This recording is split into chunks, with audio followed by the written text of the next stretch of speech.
Alors moi, vous voyez que je suis d'une autre époque peut-être, mais j'ai passé mon CAP coiffure homme et le CAP coiffure dame. Donc il était dissocié. Derrière ça, j'ai passé mon BP coiffure mixte, donc 4 ans de formation. Et puis, bien plus tard, une quinzaine d'années, on m'a proposé le BM supérieur et j'ai mon BM3 qui est équivalent à un BTS. Voilà les diplômes que j'ai. Ben, il est évident qu'avec toutes ces formations et puis toutes les formations aussi continues que l'on peut faire dans la coiffure aussi.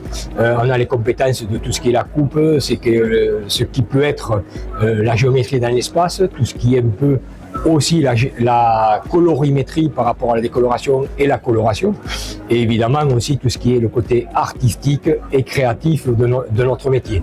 Mais je vais rajouter un point très important par rapport justement à ces fameux diplômes CAP, BP et BM, c'est aussi tout ce qui est compétences sur la gestion et la comptabilité pour bien gérer une entreprise.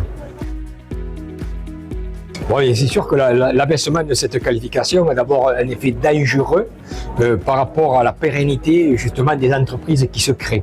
Ça, c'est la première chose. Et surtout que cette concurrence tire le métier vers le bas. Ça, c'est une évidence.